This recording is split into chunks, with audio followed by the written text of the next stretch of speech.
12, como pueden ver acá. En esta ocasión les voy a hablar de la unidad 1, que básicamente es hablar un poco de las técnicas histológicas con la cual nosotros vamos a obtener los preparados que vamos a estar viendo en los trabajos prácticos, saber cómo se obtuvieron esos preparados y cómo fue el proceso de tinción también de esos preparados. Como así también vamos a hablar un poco de microscopía y el uso del microscopio, ¿no? Es muy importante que esta unidad la podamos comprender bien, porque nos va a simplificar a lo largo de la cursada el desempeño en los trabajos prácticos, y además de que no se produzca ninguna rotura de algún preparado o de un microscopio, ¿sí? Así que a prestarle mucha atención. La histología, como pueden ver acá, se basa en el estudio de tejidos mediante el análisis de la composición microscópicas y las funciones de los organismos pluricelulares.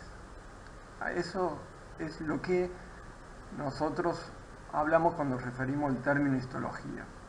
Ahora, las técnicas histológicas son los pasos necesarios para obtener unas muestras aptas para su observación, ¿sí? Obviamente, cuando hablamos de histologías y de las técnicas histológicas, vamos a hablar tanto de células y tejidos, que pueden ser vivos en caso de cultivos, o como mayormente lo que vamos a ver en la materia, de células y tejidos de material muerto o inanimado, ¿no? O sea, de material que ya está fijado previamente y uno puede observarlo.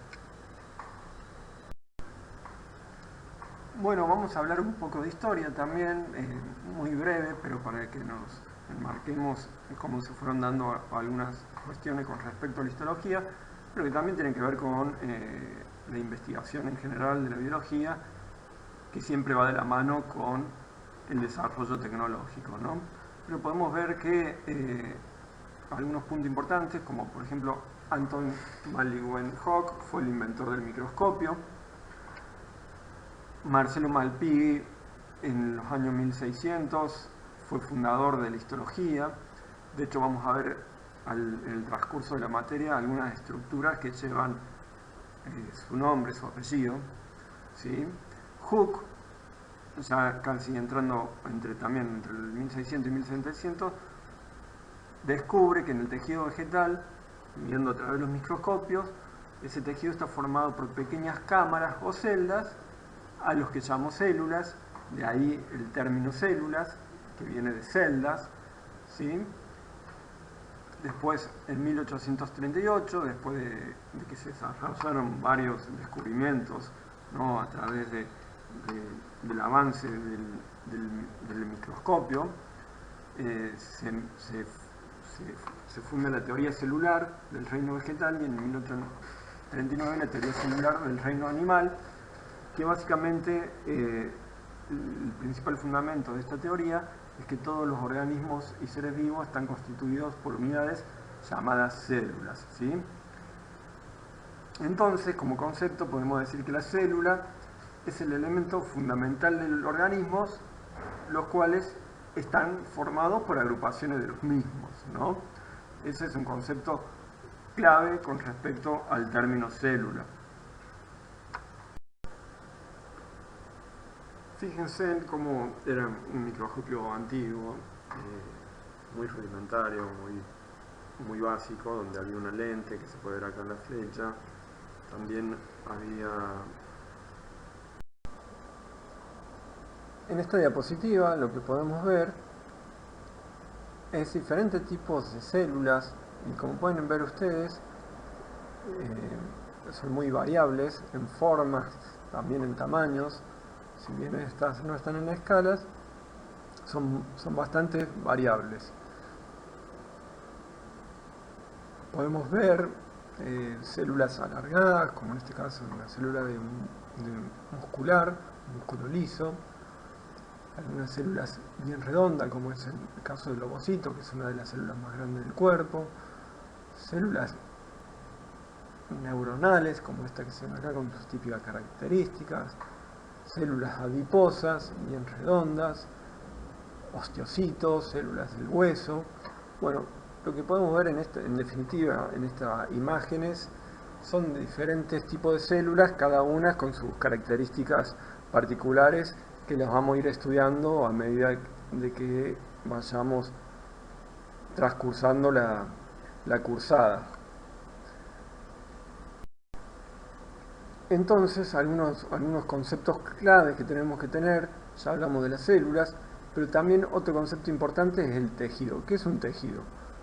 Como pueden ver, el tejido es una agrupación de células de distinto tipo que llevan a cabo determinadas funciones. Eso es el concepto de tejido, ¿sí?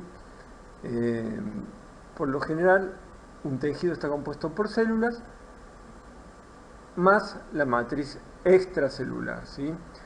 O sea, cuando hablamos de tejido, hablamos de un conjunto de células que llevan a cabo determinadas funciones, ¿sí? Así podemos hablar de 4 tejidos básicos, que es lo que vamos a ver en la primera edad.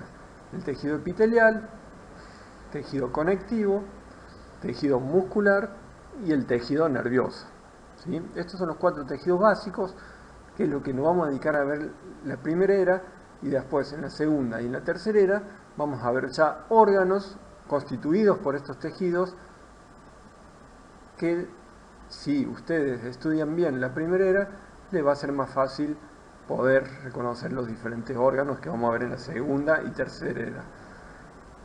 Órganos, como su palabra lo indica, son unidades funcionales mayores compuestas por distintos tejidos, ¿sí?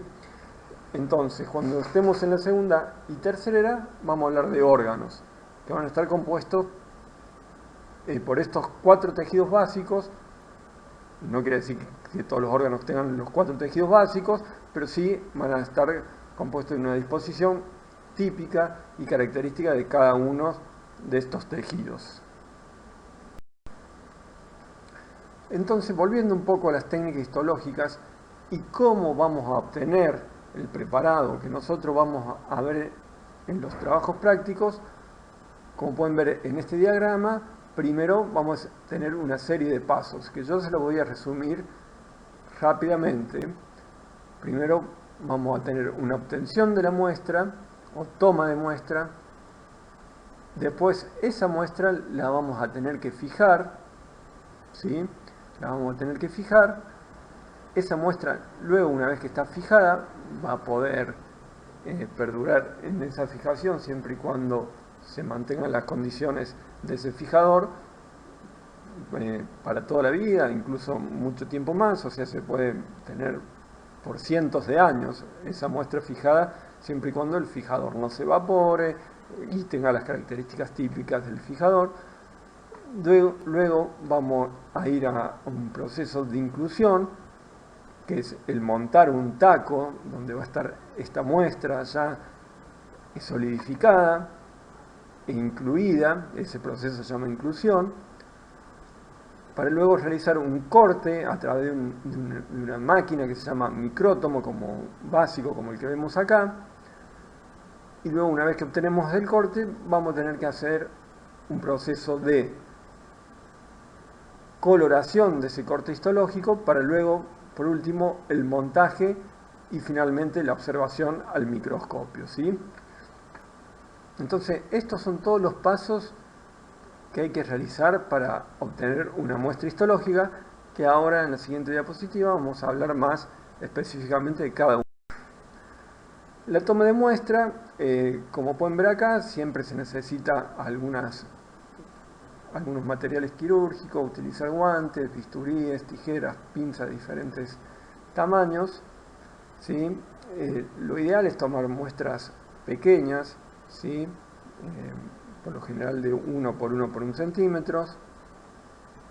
Cuando se toma esa muestra, que sea limpia, evitar desgarro del material. Intentar obtener esa muestra limpia significa también intentar no llevarse parte de otras células u otros tejidos que no nos interesa estudiar.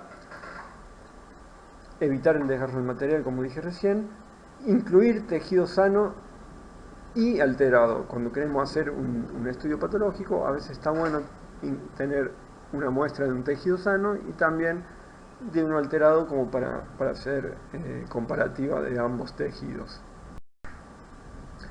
La fijación, como su nombre por ahí lo dice, es fijar ese material. Fijar significa abolir el metabolismo celular, o sea que la célula no siga su metabolismo normal, detener la autólisis de esa célula o la autodigestión, preservar esa estructura celular y del tejido y también destruir algún microorganismo patógeno, ¿no? Ahora, hay diferentes tipos de fijación. Hay una física que puede ser el calor y el frío, por ejemplo. Cuando nosotros congelamos algo, estamos fijando también. Es una forma de fijación, es una fijación física. Podemos fijar congelando y eso es una fijación física. O química, que es la más común y la que en realidad se utiliza para histología, que es con soluciones fijadoras, como a través de la inmersión en estas soluciones fijadoras, o perfusión, que significa al organismo que queremos estudiar pasarle fijador a través de diferentes estructuras, ¿no? De los vasos sanguíneos principalmente, y hacer que todo su sistema circulatorio contenga ese fijador que uno necesita para fijar la muestra. ¿Alguna aclaración? Por ejemplo, yo recién dije una forma de fijación, por ejemplo, es congelar algo, ¿no?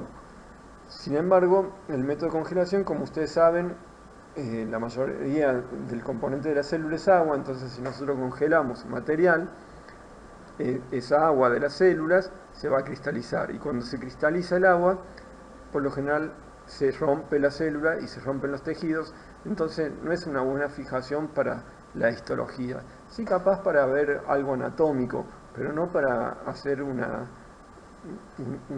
estudio rutinario de histología.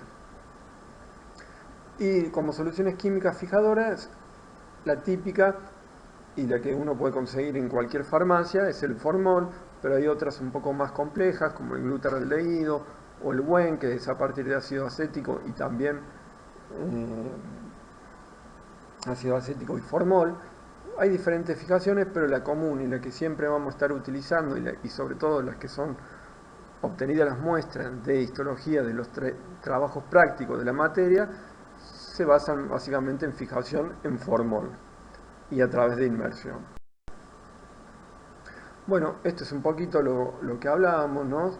Los fijadores químicos, formol 10%, un formol baferiado para algunas cosas, que es un formol modificado, WEN, que ya le nombré hace un ratito, que es básicamente ácido acético con formol, y ácido pícrico, que es un poco más complejo, y alcoholes, ¿no? También los alcoholes sirven para fijar la muestra y también sirven para conservar la muestra, porque hay veces que uno fija en formol, pero después las conserva en alcohol, ¿sí?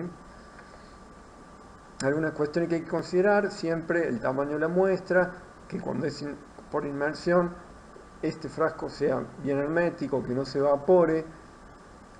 Hay un cierto volumen, o sea, si la muestra mide 1 por 1, el frasco tiene que tener un volumen 20 a 1 o a 40 a 1, o sea, tiene que tener mucho material por fuera del tejido para que se fije bien, ¿sí? Obviamente también las características de cómo es la muestra, porque no es lo mismo fijar, no sé, algún órgano como el pulmón que otro tipo de tejidos, ¿no? El tiempo de fijado en formol mínimo 24 horas, y siempre que se fija rotular bien y hacer una breve reseña, porque ese material va a servir, como les dije, por muchos años si se mantiene las condiciones del fijador. Lo importante es que la muestra no sea muy grande. Si la muestra es muy grande, hay que ponerlo en un volumen mucho mayor, y por ahí a veces intentar llegar con el fijador al centro del órgano, sobre todo si es un órgano hueco, intentar poner fijador por el centro de ese órgano.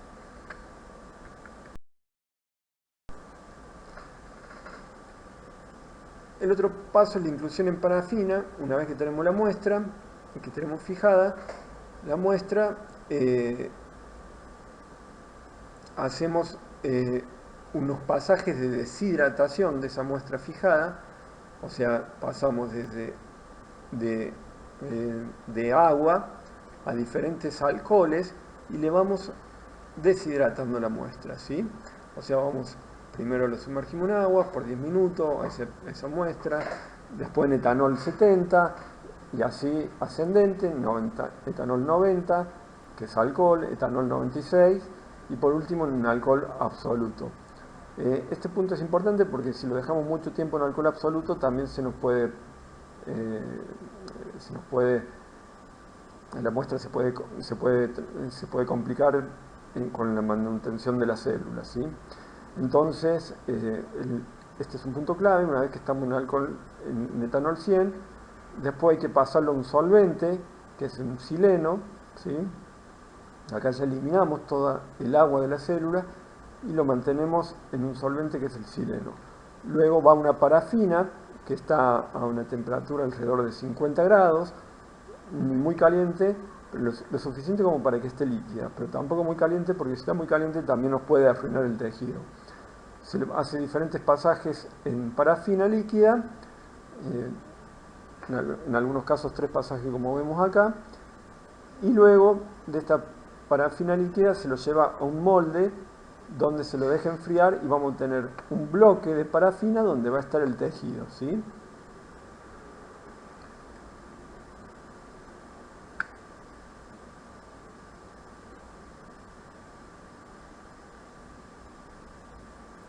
Acá otra cuestión, ojo, congelación para lípidos, porque se rompen todas las células. Bueno, ojo, congelación para todos los tejidos. El siguiente paso, luego de la fijación y de lo que sería la inclusión, es el corte por el micrótomo. Acá ustedes pueden ver en la imagen, pueden ver un micrótomo convencional, donde hay una rueda donde se va girando, pero básicamente, esto como para que ustedes lo entiendan, se pone el bloque de parafina en el dispositivo, que se lo puede ver acá también, y con esta rueda, en este caso de este tipo de micrótomo, se va acercando a una cuchilla que está acá, esta cuchilla que se ve acá, cuchilla de acero que se compran, y se va haciendo un corte de ese bloque, ¿no? Donde está incluido el tejido, el órgano o lo que nosotros necesitáramos hacer la muestra histológica, ¿no? Entonces se va cortando como si fuera muy similar a una especie de máquina para cortar fiambres y quesos. Se van cortando como rodajitas de este bloque y se van cortando estas secciones que se llaman así, cada una de estos cortes se llama secciones, y se van poniendo las secciones luego en un portaobjetos, ¿sí? Lo importante es que siempre para la histología estos cortes tengan que ser delgados, lo posible cercanos a 5 micrómetros, ¿no?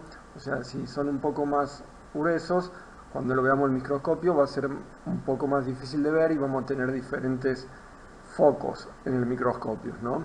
Entonces lo ideal es que sean de 5 micrones, más de 15 ya es muy difícil para poder observar bien, y mientras más fino mejor, ¿sí? Lo importante también, como les decía, las cuchillas tienen que ser de acero, con muy buen filo, y luego nada, se recoge en un portaobjeto que se adhieren directamente por calor a ese portaobjeto.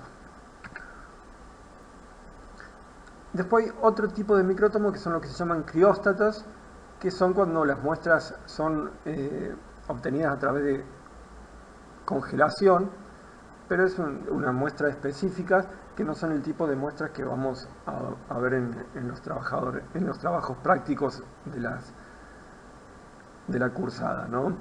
Los crióstatos es un micrótomo por congelación y es utilizable en casos excepcionales, ¿no? Después la última etapa es la coloración y montaje, donde acá tenemos el portaobjetos, ya con las secciones sobre el portaobjetos, y lo que tenemos que hacer acá es un paso que sería como reverso de lo que veníamos haciendo. ¿Se acuerdan que yo les dije cuando se fijaba, después de la fijación, para hacer la inclusión, había que deshidratar? Bueno, acá tenemos que hacer lo mismo, pero tenemos que, o sea, no lo mismo, sino que tenemos que intentar sacar esta parafina que tenía el bloque. Entonces, para sacar la parafina hay un proceso de desparafinado, que primero consiste en poner el preparado por inmersión en un solvente que se llama sileno, luego pasar a diferentes series de alcohol, y fíjense que acá es donde primero eliminamos la parafina con este solvente sileno, y luego ¿qué tenemos que hacer? Que el tejido se vuelva a hidratar, a la reversa de lo que habíamos hecho anteriormente, que fue una deshidratación. Entonces vamos a pasar por diferentes series de alcoholes, primero alcohol absoluto, luego alcohol 96, después alcohol 80 y por último en agua destilada, ¿sí? Una vez que hidratamos, ahí ya tenemos el tejido de vuelta hidratado, ahí vamos a hacer la coloración, ¿sí? La coloración o tinción clásica y en histología y sobre todo de los preparados que vamos a ver en clase, se realiza a través de dos colorantes, uno se llama hematoxilina y el otro se llama eosina, ¿sí? Son dos colorantes que nos van a permitir teñir diferentes estructuras y tejidos y células de forma convencional, ¿sí? Primero, después voy a hablar un poquito más de estos colorantes, pero vamos a ir básicamente con los pasos de lo que sería la coloración y montaje. Lo sumergimos en el primer colorante, que es hematoxilina, luego son poquitos minutos, porque si lo pasamos mucho tiempo se nos va a colorear de más, y nos quedamos cortos con el tiempo no se va a colorear. Luego lo sumergimos directamente en agua de grifo, alrededor de 15 minutos, luego pasa por agua destilada y luego hacemos una coloración con eosina que todavía es más corta que la hematoxilina, y luego de vuelta un lavaje con agua destilada, ¿no? La hematoxilina lo que me va a hacer al principio es una coloración de los núcleos de las células, y vamos a ver otras estructuras que también se tiñen, y la eosina me va a permitir también teñir otras estructuras que, vuelvo a repetir, en la siguiente diapositiva les voy a explicar un poco más qué tiñe cada uno de estos dos colorantes, que son los colorantes convencionales con los que se hacen las tinciones de histología. Luego del agua, después de la última tinción con eosina, hacemos un lavado con agua destilada. Siempre acuérdense que para todos estos pasajes, siempre lo mejor es usar un agua pura, un agua destilada. Mientras más limpia y pura, mejor va a ser esa agua, ¿no? Después de la etapa de tinción vamos a hacer un pasaje de vuelta de deshidratación, que es de vuelta a pasar los preparados a través de alcoholes en orden creciente para deshidratar, alcohol 80, alcohol 96, 100 y de vuelta en un solvente como el sileno para que quede bien limpia la muestra. Ahí recién vamos a obtener una muestra ya teñida y lista para montar. ¿Qué es el montaje? Es básicamente ponerle un medio de montaje al preparado que ya obtuvimos y un cubreobjeto arriba como para que quede fijo y listo para observar. Una vez que pusimos el medio de montaje y le ponemos un cubreobjeto, luego se puede cerrar los bordes con algún esmalte sintético que lo pegue, y ese vidrio ya va a durar por la eternidad, siempre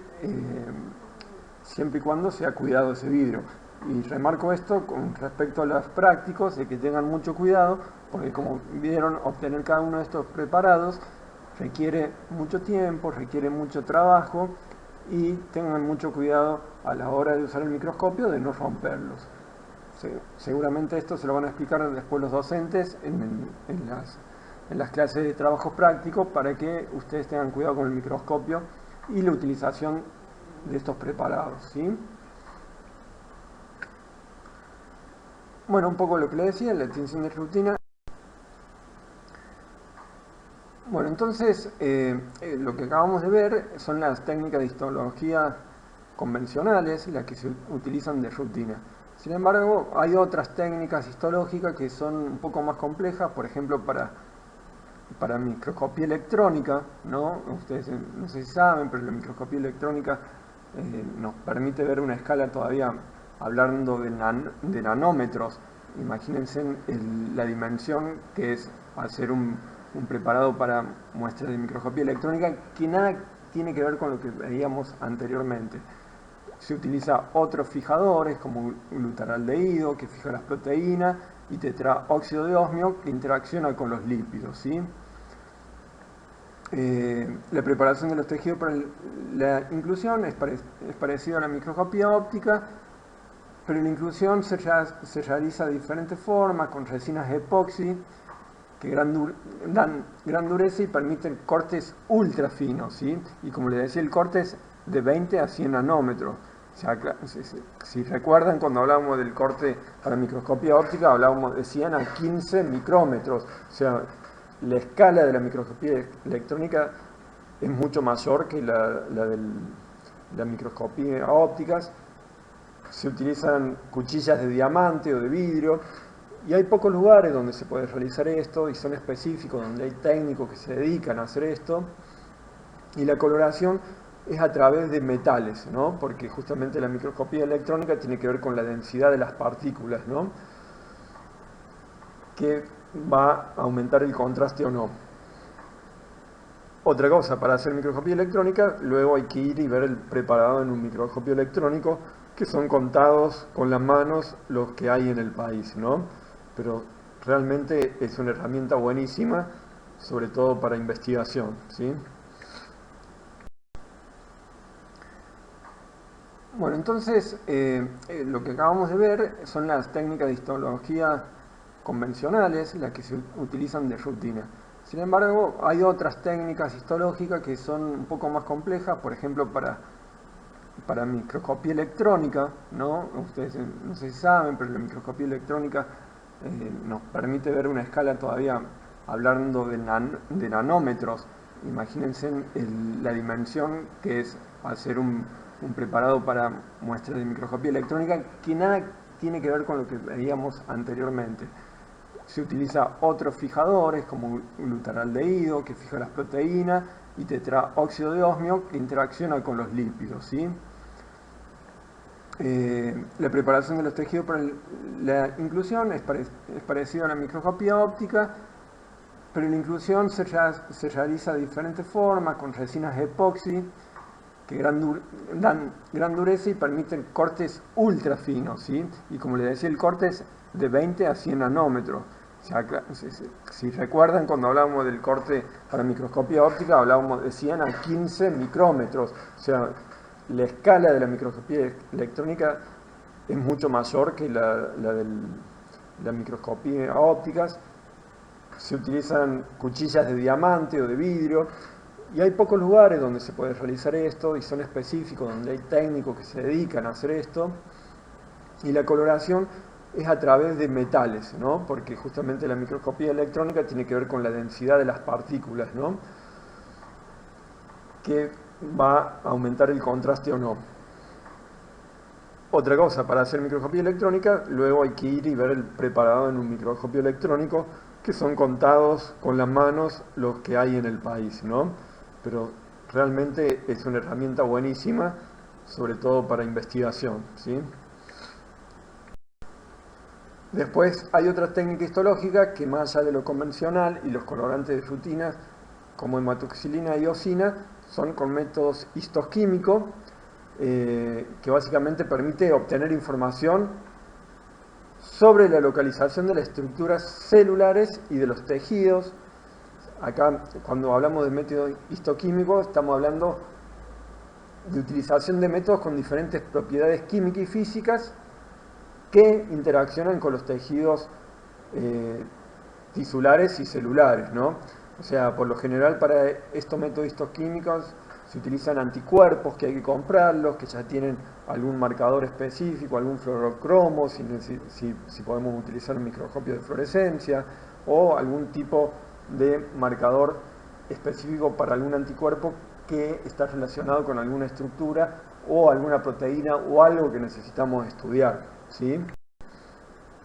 Ahora, volviendo a los colorantes clásicos y convencionales, y que son los que vamos a ver en los trabajos prácticos, yo les nombré dos, hematoxilina y eosina. La hematoxilina, como pueden ver acá, se tiñe de un color violáceo, ¿sí? Y la eosina de un color rosado, ¿no? Vamos a centrarnos un poco en la hematoxilina.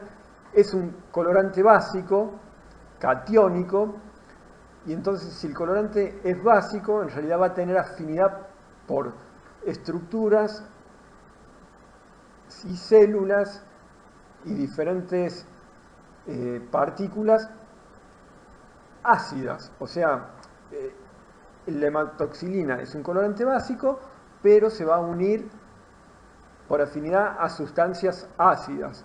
Por ejemplo, el grupo fosfato de los ácidos nucleicos. Un ácido nucleico es un ácido, en cierta forma. Entonces, el colorante básico de la hematoxilina se va a adherir a los grupos fosfato del ácido nucleico, o sea, se va a unir al ADN, por ejemplo, ¿no?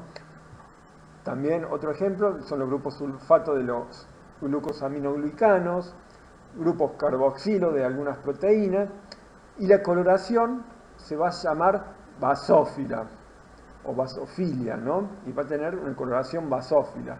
Por ejemplo, si vemos en esta imagen, acá lo basófilo, lo que se tiñe violáceo, por lo general va a ser el núcleo de las células y algunas otras estructuras más, como por ejemplo ribosomas o la matriz cartilaginosa en el cartílago, ¿sí?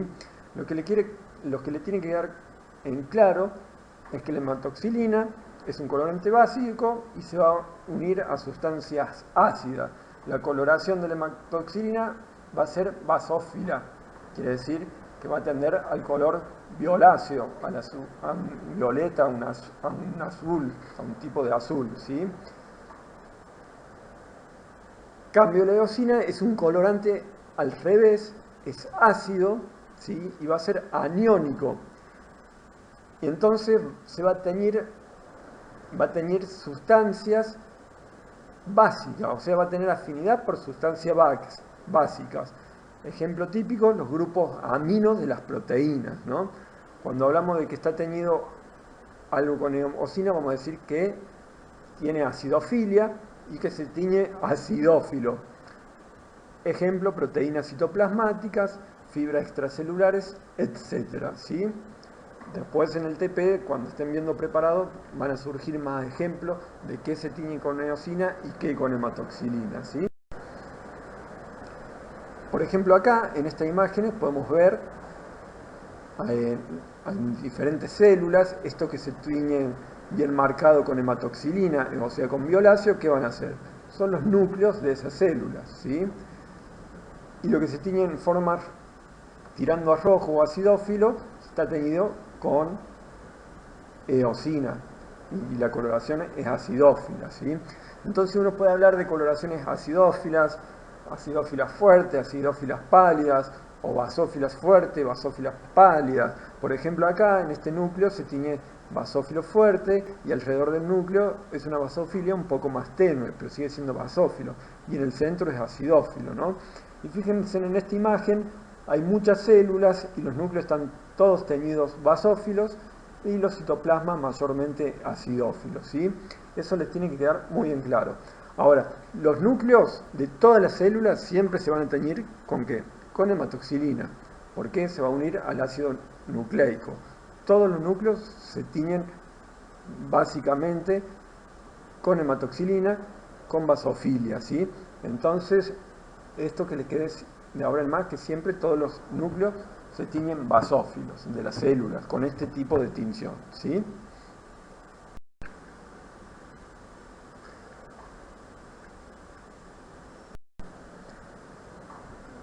Todas las técnicas que vimos histológicas son técnicas de rutina, pero hay excepciones que tienen que ver con cómo es el tejido o el tejido que uno quiere estudiar, ¿no? Y eso, por ejemplo, es el hueso. Obviamente tiene otro proceso para hacer una técnica histológica, ¿sí? Que se llama por desgaste.